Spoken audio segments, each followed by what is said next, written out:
Some of you already know Maria Fernandez because she volunteered to coach people. I met with her.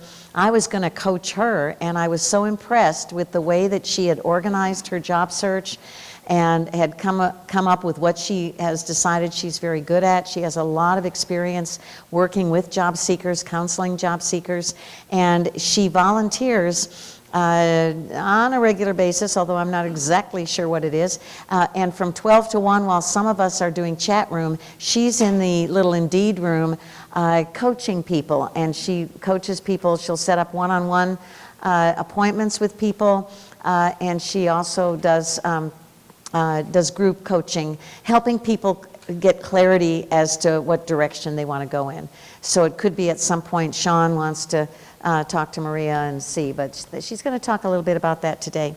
So let me officially introduce her. She says, your unemployment may be that sign from the universe allowing you to ponder the idea of a transition to another role, another field, another career. But how to begin? Join Maria as she walks you through the stages of transition and how to clarify what you want to do next and how to get there. As a career coach and employment specialist, she has over 10 years experience helping people get back to work through individual coaching and group training sessions. She has taught hundreds of job seekers how to write resumes, complete applications, practice interviewing techniques, connect with employers, and learn effective job search strategies. Through career exploration services and tools, she has helped people navigate their job search toward finding more satisfying employment. She truly enjoys helping others to meet their personal and professional goals. Her career coaching services for professionals in transition focus on personal growth development to empower people to gain focus, clarity, and direction in their job search and professional lives. And that's enough said. Maria Fernandez.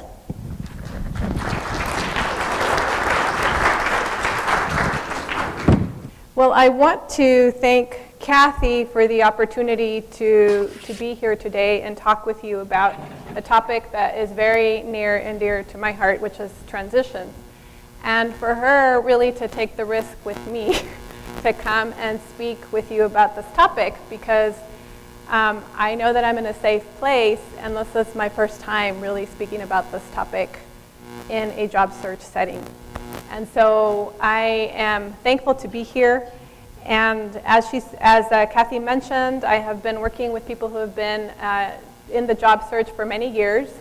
And one of the things that I think I bring to that job search is coaching, which is really different from just helping someone do a resume. You can help someone do a resume and get it written and go, but it's another thing to teach and train someone how to write a resume so that they can continue to do that for themselves the next time a transition happens.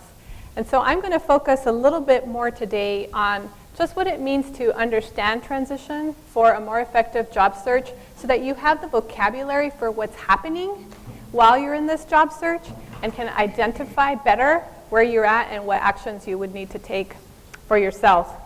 So my goal in this presentation is to help you understand and help us understand what is transition, where are you in the transition, why does transition matter, and strategies for job search while you're in transition. Does that make sense? And I hope that we can go ahead and meet those goals there. All right, let's go back. Okay, so why is this topic so important? Why do we need to be talking about it when it comes to job search? I want to tell you a little bit about what happened to me some years ago. I started working out of college. I majored in social work. And I don't know if this happened to you all, but when I got out of college, I said, what am I going to do now? And I had the social work degree. And I thought, okay, well, the natural thing to do was I was involved in college in a campus ministry organization, and I began to work with students, and then I began to work with international students, and then next thing I know, it's 10 years of me doing this kind of work, coordinating events and activities and running around like a chicken with my head cut off and doing all kinds of events and activities. And that was great, and it was good work. But as time went, I discovered that I was feeling quite bored. And I really didn't know why. And I didn't understand why. And I thought it had to do with health. Oh, my health, that's why I'm so tired. And so what ended up happening, and there's vocabulary for that too, it's called burnout. Okay? I don't know if anybody has experienced burnout. And I thought, oh my gosh, this is like really, like it wasn't just burnout, it was like to the crisp burnout.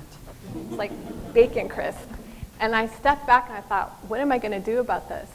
And so over time in that year, I think I went through about 3 or 4, maybe 5 transitions. And in part of that transition, what I decided to do was I'm going to do something that I've wanted to do for a really long time, and that is study. I love to study. And so I took off and I went to Vancouver, BC, and I went to study spirituality. And I got a diploma in spiritual theology, and I had a plan that I was going to be there for a year and I was going to study, and then I was going to figure out what I was going to do next. So I get to Canada and I start my classes, and the anxiety was just up here. And I was studying things that I really wanted to learn about. I was really wanting to learn about it, but the anxiety was just too much. So after 3 classes, I said, I'm going to take 2 next term. And then next term, it's the same. I still felt that anxiety, and I still felt that tiredness.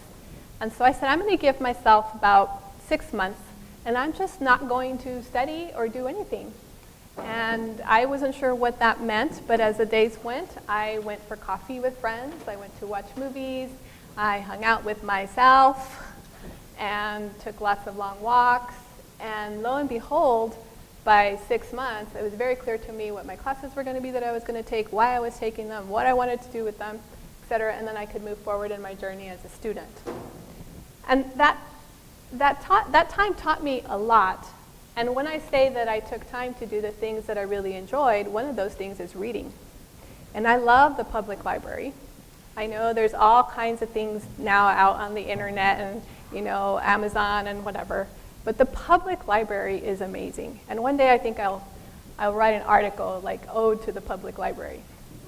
Because when I walked into the library and I looked up just some books on the shelf, I found a book called Transitions. And it was a book by William Bridges. And he wrote this book in an effort to explain what transitions really are and what they're about. And I kid you not, that book saved my life. Because I realized that what was happening to me was called transition. Like there's an actual name for a process called transition. And I was normal. And what I was experiencing was normal. That anxiety and that up and down that I was experiencing was normal. And as part of that process, I picked up another book on grieving. Okay? And I read a book called A Grief Observed by C.S. Lewis. And through those 2 books, I learned my identity has been in my job.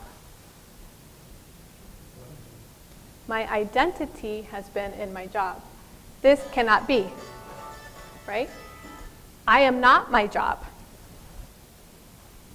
I am not my job. There's more to me than what work is.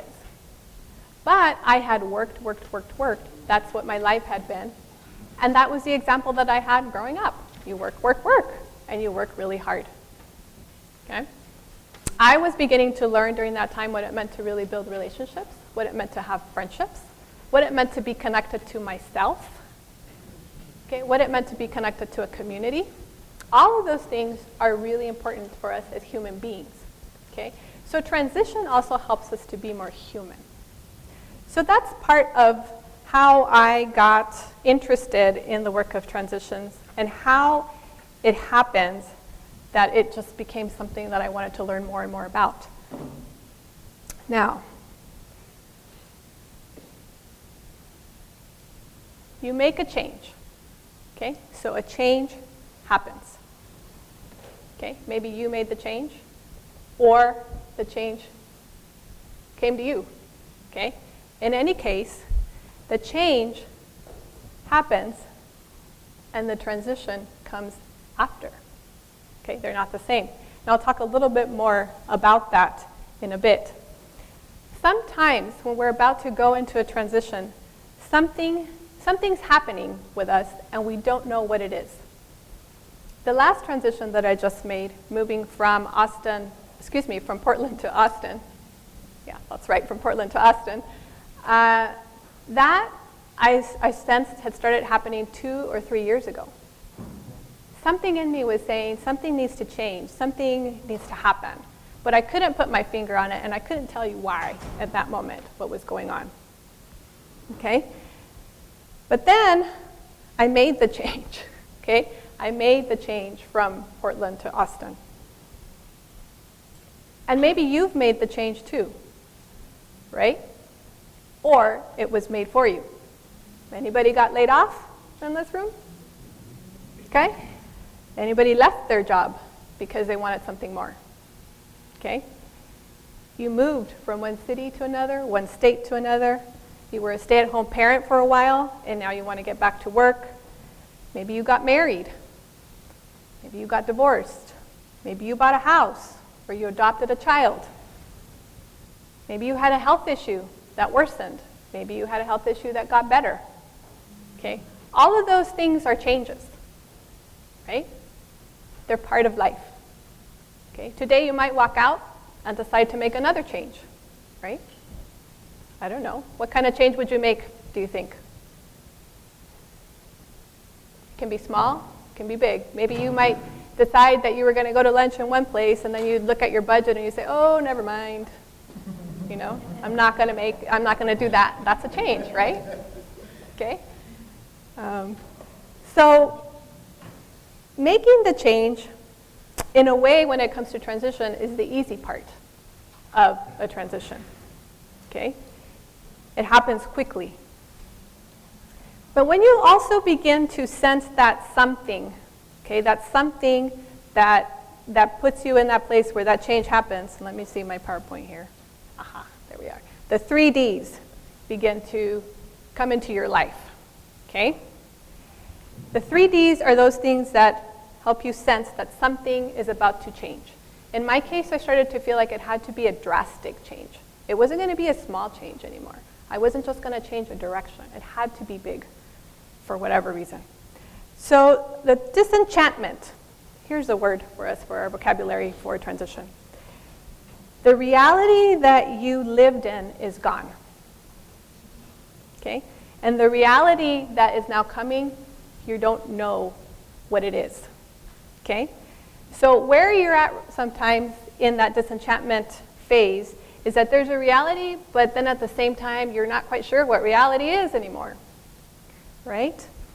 You can't go back to what it was because something's just not feeling right anymore.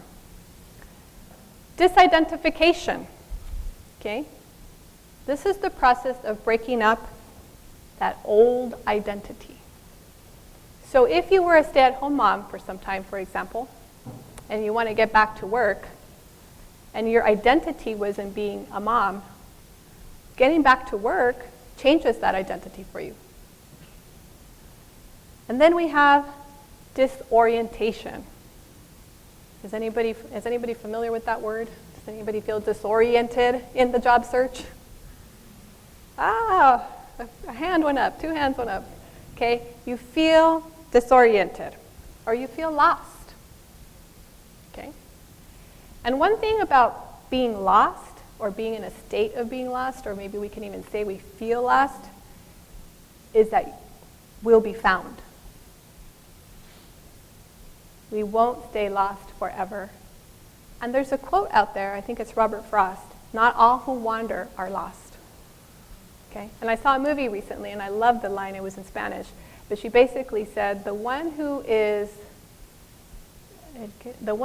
lost, something along the lines of when a person is gone, they're absent. The one who's absent is not lost. It's the one who doesn't know how to come back. That's the one that's lost. I thought that was really powerful. So, again, we're normal. We might feel lost. We might not be sure what we're going to be doing with ourselves or what to do next or why we feel this way. And again, that's transition. It's a natural process of what happens. Even when you're beginning to think about the change, that's where those 3 Ds are coming, whether you have that vocabulary for it or not. All right. right, so let's talk a little bit about change. Change is situational. Change is external. It happens outside of ourselves. Okay? Anybody heard that quote that change is permanent? No? Change is permanent. Okay? Change is here to stay. How many of you worked in technology, let's say some years ago, and now you've been out of the field for a bit and you come back and it's a whole new technology? Anybody experience that? Okay? How many of you, maybe some of you in the room, grew up without computers? Right? And then you went to work in a job where you didn't have to use computers, and now you're back to work, and what's all the rage? Computers. And it's beyond that, right? Facebook, social media, all kinds of things. So if you didn't grow up with computers or a keyboard or typing, and now you're wanting to do something different. When I used to work with some of my clients, and it doesn't necessarily matter with age. It was just, maybe they weren't introduced, maybe they went off and had some kind of adventures in their life, and they just never really sat with the computer.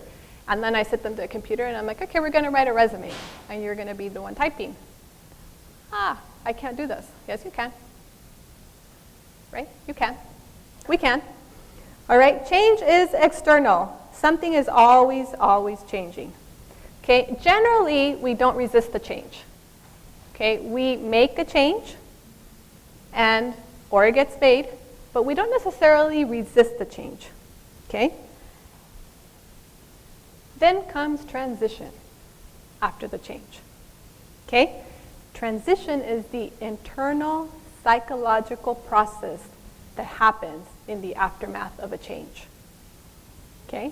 It's the process of letting go of the way things used to be and taking hold of the way they subsequently become. Okay? Then there's this in-between time, so you're letting go, right? We're talking about letting go of something. Something's needing to change.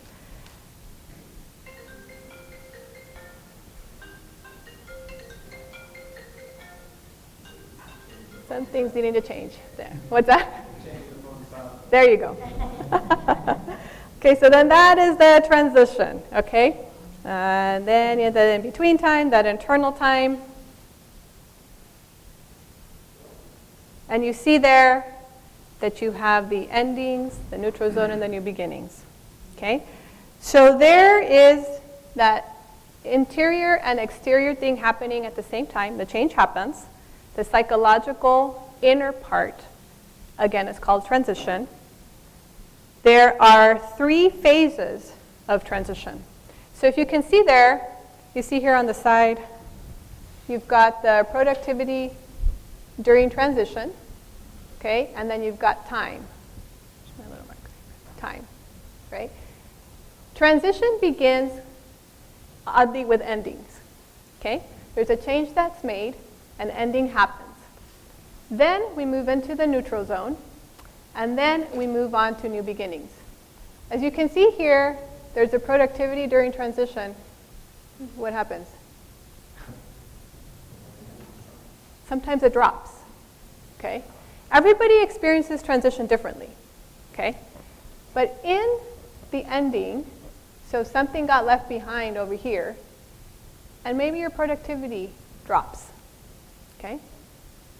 That's normal, okay? Then you enter into the neutral zone, and you wonder what productivity is.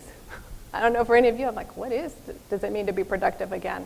I can't seem to find my way. I tried this and that doesn't work. I try that, and I had a productive day today, but I tried the same thing today and it didn't work. And then it takes you on to new beginnings.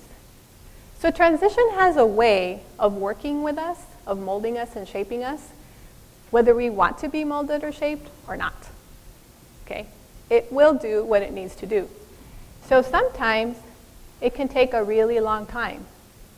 And transition, because it takes a long time, we can get stuck in the endings or the neutral zone for a while. Okay? Where we ultimately want to be is here. We want to be able to start that curve coming back up. And it will come.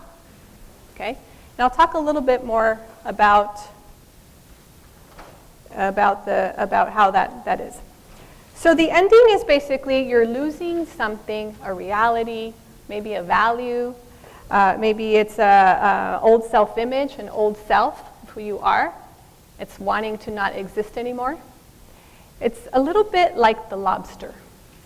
Okay. One of the things that William Bridges talks about is the lobster in his book, and I love the story of the lobster.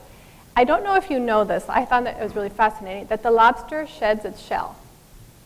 Okay. There comes a point where the lobster is too big for the shell it's in, and it's got to escape its shell. It's literally called escaping its shell. And I saw it on YouTube because I thought, is this really real?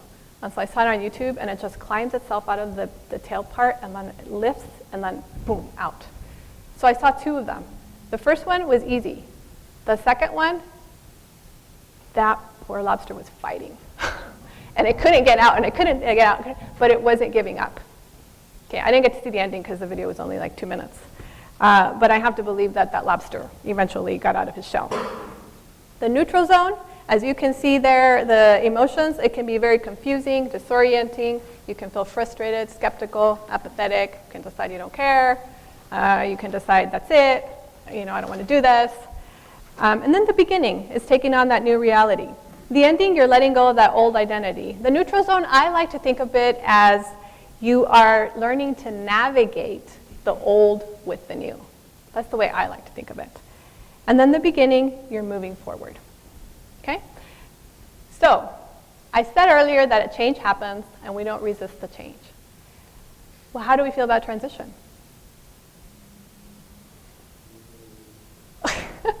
Okay? Do we now that we're knowing that we're in this place, do we feel like, yay, I love it? When I'm feeling confused and disoriented and skeptical about things? Okay? We actually tend to resist transition. And we resist it because we don't want things to be different, right? We don't want to give up what we had to give up. Why did they fire me? Okay, we don't want to give up that idea in our mind. So transition is coming to terms with the change that has happened. Okay, we've already done it before. All of us in this room are experienced with it. We just don't know that we are. Okay, adolescence, we don't even think about it anymore, right? But if you're a parent and you have teenagers right now, are you thinking about it? You are. Okay, what about midlife transition? What about that person who decides to go get the sports car because they just need to do something different right now? Okay, there's midlife transition. Okay, if one thing I do want to say is that although transition is uncomfortable and it makes us uncomfortable and it takes a long time at times, if we do not walk through the transition, if we do not go from the ending to the beginning, whatever transition that we didn't resolve will come back in another stage of our lives. It will continue knocking at our door and will continue to want to be acknowledged. Okay? And sometimes transition is stacked. So you'll be going through a transition of losing a job, and then maybe you lose a loved one, and then maybe you lose your house, and it keeps going and going and going. So sometimes it can feel like it's stacked. There's a lot of transitions going on at the same time. Sometimes it doesn't have to be just the job piece. Is this making sense? It's not so much that we're afraid of change or so in love with the old ways, but it's that place in between that we fear. It's like being between trapezes. It's Linus when his blanket is in the dryer and there's nothing to hold on to. Okay. That can be transition for us. Okay? So I do want to say today something that's really important and to remember is that this is a normal process that's going to happen. When I read William Bridges' book and it said at 30, 40, 50, 60, 70, there's more transition. And I thought, oh my gosh. For one, I was relieved to know I was normal, but two, I was like, oh, it's going to keep happening. And it's going to keep being hard, and it's going to keep being hard. So I started to learn some tools, right, to remind myself. And, as human beings go, we forget.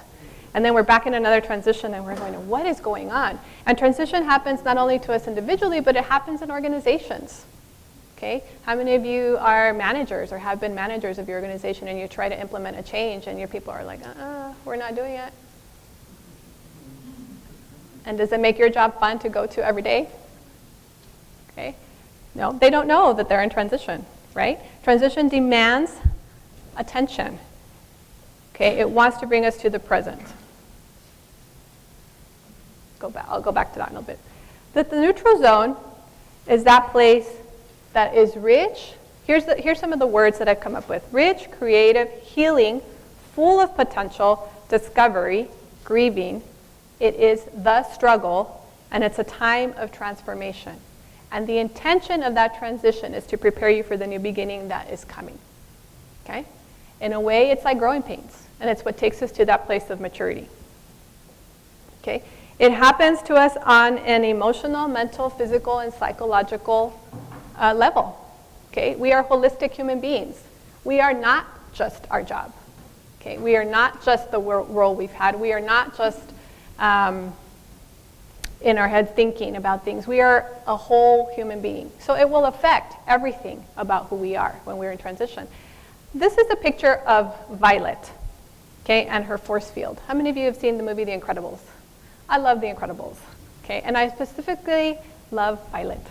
And the reason that I love Violet is because I remember that when they were in that process of getting to where the father is getting, their new uniforms, and the bad guy comes in, right? And he's about to attack.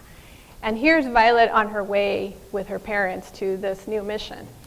And her force field, she keeps trying to bring her force field out, but it doesn't come, okay? And it's trying to. But when she gets in there and she takes hold of it, and she actually moves through it, her force field actually works for her. And why I love this picture is because we all have a force field. We came into this world with talents, gifts, abilities, and things that we can offer. And in transition, our force field sometimes feels small. And it takes a lot of effort to get it out there and get it moving. And it will usually only become that full force field when that bar is raised, when we raise that bar for ourselves. Okay? So I think in images, and one of the images that has come to me as I've been in this transition is that of a seed.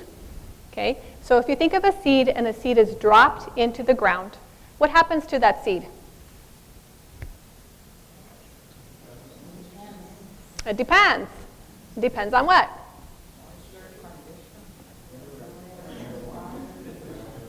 On a lot of different factors, right? So if we can imagine that all the factors are right, okay, that we're in good soil. Here we are at Launchpad. We're in a safe place. We go to Higher Texas. We're in a safe place. We meet for someone to look at our resume. We do all the different job search activity, and those are safe places. Okay, that seed, okay, will begin to grow, right? But as it grows, one of the things I've been fascinated about is how hard it has to work to push through the soil.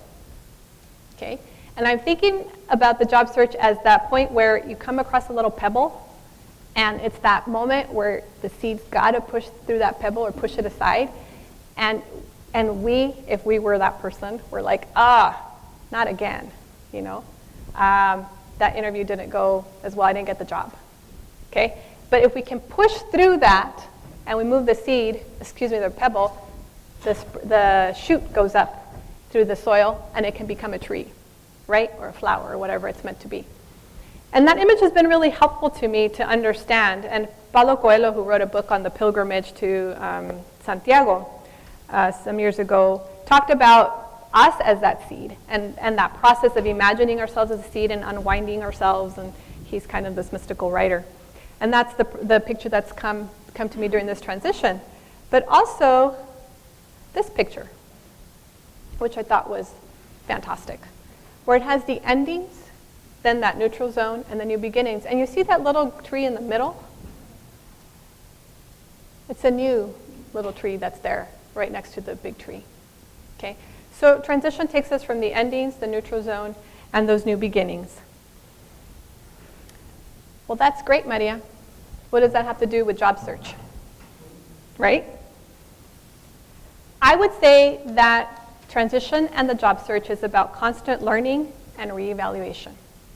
Okay, everything that we're doing, we're learning, or we're unlearning, or we're evaluating, or doing something different, changing it up. So I'm going to talk now just about a few things that I hope will be helpful in terms of what it means to be walking through the transition while you're doing your job search. The first thing I will say is that it's really important that we honor the transition, okay? That we accept it, that we surrender to it, that we embrace it, okay? It's enough to just say, I am in transition, and I'm going to be okay, okay? What is this transition teaching me? What am I learning? What am I unlearning from the choice that I made or the change that's happened? Okay? That would be the first thing I would say. Secondly, I would say commit yourself to the job search. Okay? Committing ourselves to the job search means putting energy into it. Yes, it's tiring and it's hard, but we put energy into it and we do it with intention. We do the work that it takes to take us to the next level, to take us to the next job, to take us to the different job. Okay, we follow up with our contacts. We apply for jobs. Okay? It's very easy sometimes when we're in transition for us to get busy with activity and not actually apply or go to that information interview or make the call for the information interview. Okay? We commit ourselves to the job search.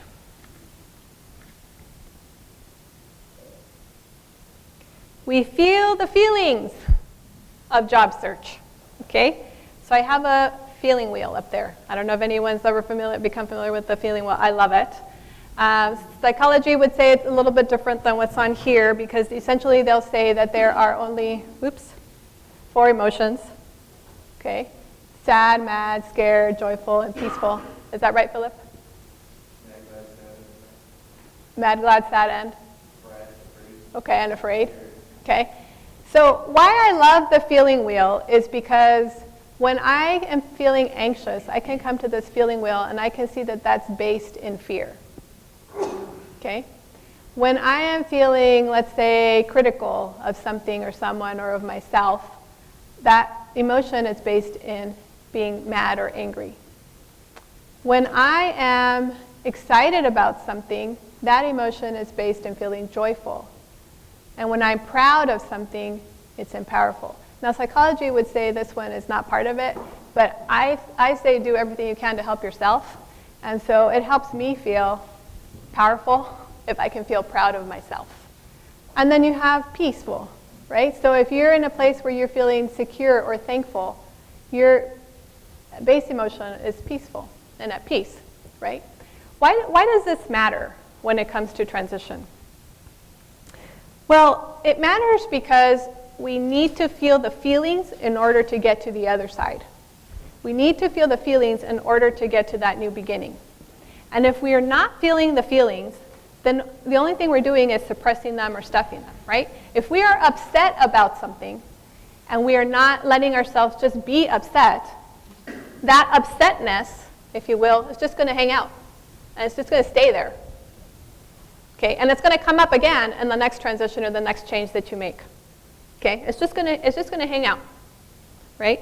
So the feelings become really important to be acknowledged. They want to be acknowledged, and they can also be used as guideposts to tell you what you need to do about whatever it is you're thinking about. So for example, if I'm feeling anxious, and I'm cluing into I'm feeling anxious, that's my clue to breathe. It's a good opportunity to learn to breathe now, right? If I am feeling, let's see, yesterday, I'll tell you what happened to me yesterday. I went to an interview yesterday, and the interview actually went well. And I felt really proud of myself. And I said, wow, that's what it feels like to be powerful, okay? And so I went and I rewarded myself, and I bought myself a little skirt at the thrift shop, okay? And I thought, gosh, that felt good too. Right? So if you're feeling the goodness and you're feeling that goodness, stay with it and be happy in it. If you're feeling the sadness, be sad and just let it be that kind of moment or that kind of day. Okay? That's part of honoring the transition as well. Take time for quiet and reflection. Okay. How many of you have heard People say, take time for quiet, take time for reflection. Anybody? Okay, I see a lot of heads nodding. Do we do it? Okay, good if we do it. If we don't do it during the job search, it's really important to do, okay? Take 10 minutes, 30 minutes, an hour, periodically, regularly. I do an hour a day. I started a retreat last September where I do an hour a day of sitting, journaling, thinking, praying. And during the job search, I think I have a lot to do, and I have my hour that I need to sit down and do this one, okay? Now, I journal, and one of the things that I've learned in my time of reflection, something that I learned that was new, is that I've journaled through the years, but I had never gone back to see what I journaled and read what I journaled. And so when I have gone back to read what I'm journaling, I'm realizing, oh, this is what's been happening for a while. This thought has been there. This decision, this is why I'm making this decision, because this is where I'm seeing all the guideposts of what's happening in my thoughts and in what I'm thinking and feeling, okay? Quiet and reflection gives us time to listen and to observe and to pay attention to what our spirit is saying to us. It gives us the opportunity to do what we know we need to do and not what everybody else is telling us that we need to do. Okay? This is not about shoulds, oughts, and have-tos. This is about getting reacquainted with your own self and learning from your own self. Okay? Now, how many of you have heard it said we learn from experience? Okay? We hear that a lot, but I disagree with that statement. I think we learn when we reflect on our experience. Okay? When we are reflecting and we are reevaluating and constantly looking at what's happening in our lives, that's when the real learning takes place. So that is why quiet and reflection, I think, is really key and super important in the job search. And it also allows you to get reacquainted with yourself. Some years ago, I saw a picture in a magazine. It was a little mirror, okay, a very small mirror with a tiny, tiny, tiny Amazon frog in front of it. And it was looking at itself in the mirror. And I thought, what is that frog thinking? Does it think? I don't know. I just thought it was really fascinating that you can actually put a mirror to yourself and get to know yourself better, know your wants and your needs. We as human beings, we as people, even doing this job search, can take care of our needs. Okay, we can eat, we can sleep, we can exercise, we can take time to be. Okay, but we can reach out to others to help us for the things that we want. All right? Only you know what you want in your job search. Only you know which job you want. Only you know where you want to be. Nobody else does. This is why it's your own individual journey. Okay? I have been working with people who are taking assessments. Okay? Assessments like the Myers-Briggs or Richard Stepp's strength, or DISC personality, or my next move, okay? And we talk about these assessments, and people do them, and then they have all these results, and then it's like, okay, well now I don't know what to do, okay? We need to connect the dots ourselves, for ourselves. Learn from them, okay? If we get overwhelmed, take one thing, one learning, and move with it, right? We need to move in the job search. We need to do things to help ourselves move. All right. Change things up, okay? If you are doing something in the job search and it's not working, you don't have to keep doing it, okay? How many of us have gone online and applied for jobs? And then we did it again. And then we did it again. And then we did it again. And the job hadn't come yet, right? Why do we do that? Anybody know? Easier? Familiar? Okay, we just do that, okay? And then it's kind of like hitting yourself against the head against the wall, and then you kind of reflect. Why am I doing this? Okay, and then you realize, oh, whatever the reason is, I'm not learning from it. Right? I'm not getting to where I want to go. So how do you change it up? If the online applications aren't working, which I can tell you it's not an effective job search strategy, they're not going to keep working, you stop, right? We stop and we don't do that. And we think, okay, what else did I learn in Job Club? Information interviews. I'm going to start making calls for information interviews and set up meetings and times. And then we freak out. Because now I've got to go talk to someone, right? And we stay there for a little while in that neutral zone, and we hang out. And then suddenly something else happens, kind of wakes us up, and we're like, all right, I'm going to do this. So what happened to me is I know that information interviews are super effective, but I really wanted to try something else, like online a couple of times, and that didn't work, and then I knew it didn't work. And so in order to get myself moving in the job search, I went and did some information interviews in industries that I knew I wasn't going to work in, that I really didn't want to. And I did it as a way to learn and as a way to get myself moving. And once I started moving, then I started to actually talk to people that I knew were in industries that I wanted to go into. Okay, that's how I helped myself when I changed that strategy for myself. Okay, talk with someone who is more qualified than you, someone who is an expert in the field, and work with the tips that they're giving you, not the neighbor, or the store clerk, or mom, or dad, or friend. Somebody who says, here, put this on your resume. And you're just like, okay. And then the job isn't coming. So changing it up. All right, one of the things that I did to change some things up for me is that because I'm working from home right now, so I have a computer that I'm working from, I don't have an office that I get to go to because in my job search, that's the way I'm doing it. And so I decided to do 15 minutes of work and 5 minutes break. 15 minutes work and 5 minutes break. And I learned this for myself when I was working on an application that took me 3 days to complete. And so I was typing, we were sitting, I'm hurting, and I decided, okay, 15 minutes, 5 break. I was so much more productive when I did it that way because that's what worked for me. So finding what works for you and what helps you move along is important. Thinking about what makes you a good employee. So in this room, I know there's a variety of jobs that have, people have done a variety of jobs. Okay, what are the things that you are good at in your job that you can bring into your home life, that you can bring into your job search?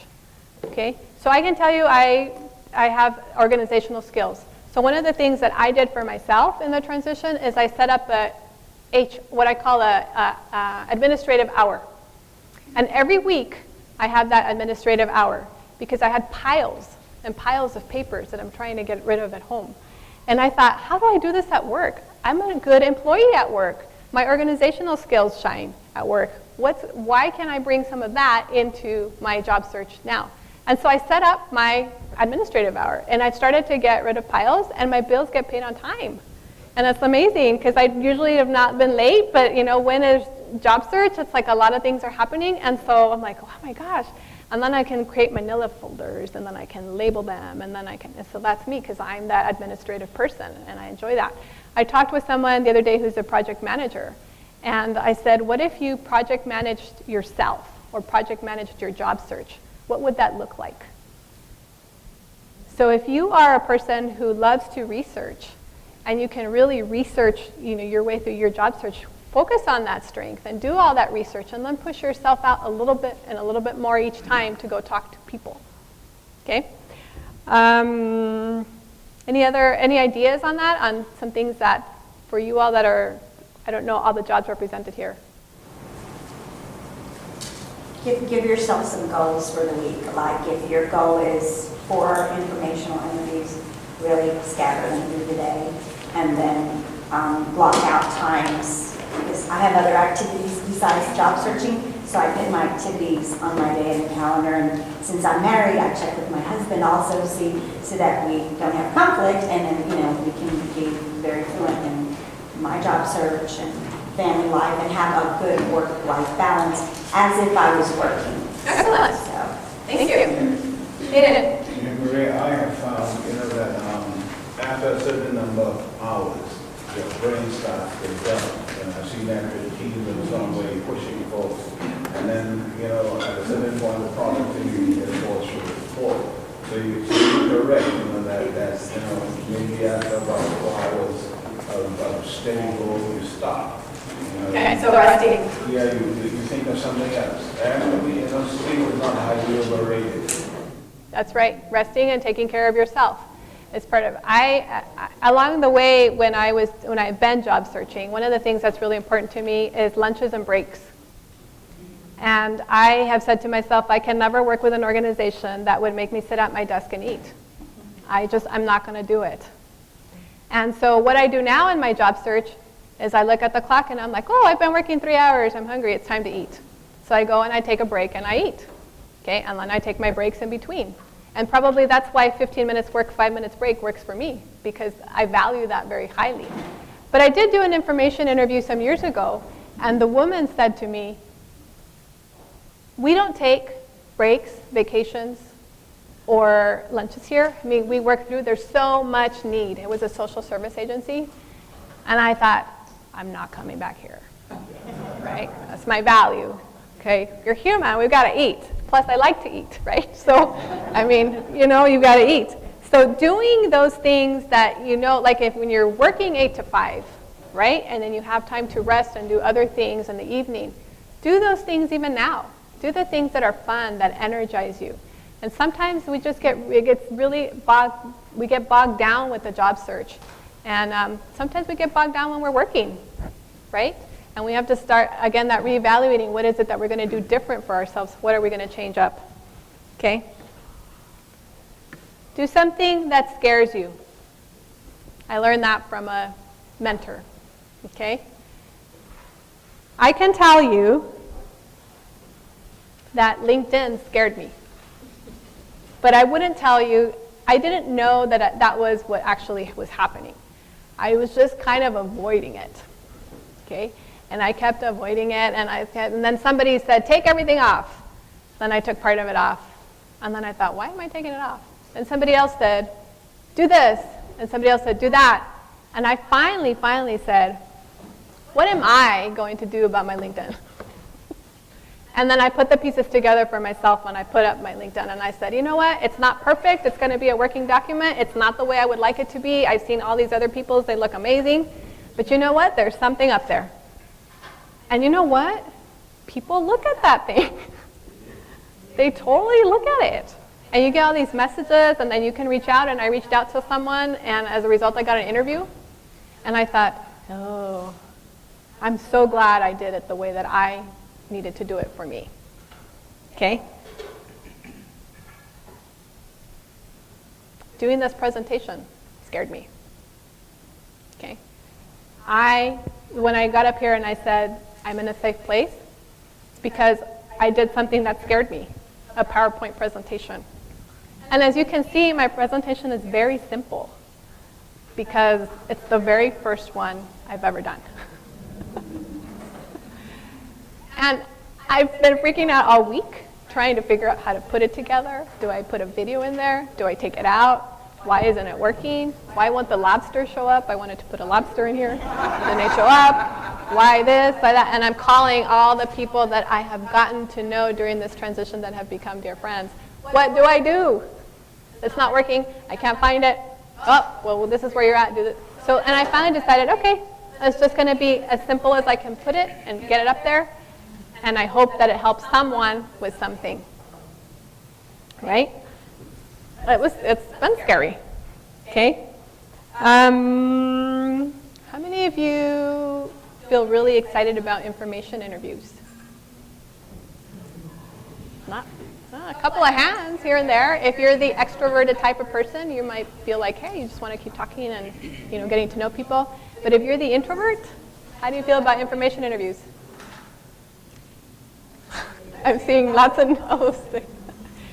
It is very hard. So part of that quiet and reflection and knowing yourself, like if you know that you're an introvert, is being able to say, okay, this is something that I know I need to do, and I'm going to plan it in my day to have the energy, the block of energy, so that I can move myself through it. Or I'm going to call my friend, Maria, and say, I need to do this information interview. Can you walk me through it and help me know how to talk about things that I need to talk about? And I'll help you. Okay?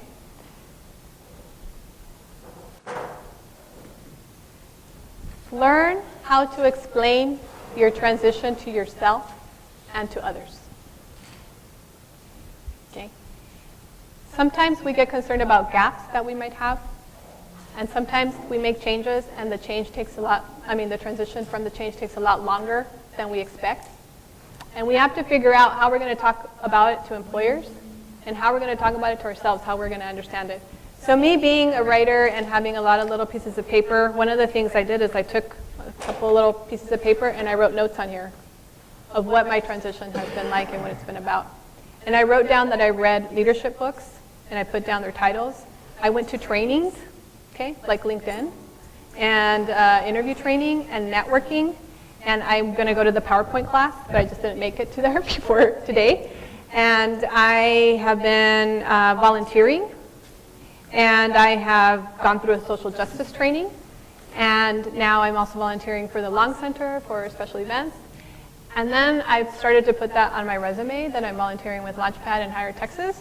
And yesterday when I went to my interview, the employer didn't bat an eye about what I was doing.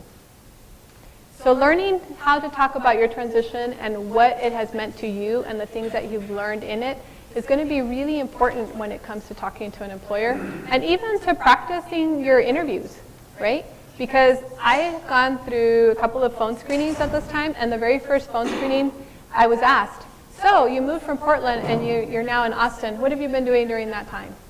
And I wasn't prepared, okay? And I heard myself say all kinds of things. And I couldn't run it back after them and take them back in.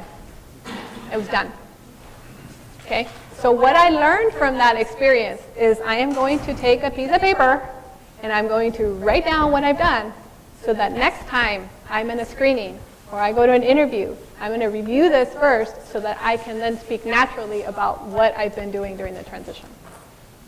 I don't know about you, has that happened to anybody that you're talking and you're going, what am I saying? And you're like, you can't seem to grab it and you kind of run after it and it just keeps going. And you're just like, it's too late, right? So learning, of course you can't tell an employer you're feeling disenchanted, right? And you can't tell them that you're in the neutral zone. They're not going to know what you're talking about, okay? But you know what you're talking about and that's what matters, okay? And last but not least, keep calm and breathe during the transition, okay? We underestimate breathing. We really, really do. We think that because we're going along in our lives, we're breathing, we're alive. But taking time to actually inhale and exhale, especially before an interview or before you're going to write a resume and doing it from your belly really helps. And also putting into practice the things that you're learning. A lecture I heard recently, we talked about power poses, right? And so here's your power pose and how to do that before you go into an interview, and that will last through the interview. Okay. Breathing is underestimated. Not in his goals, but in his transitions, man, it's great. Okay, it's how we transition.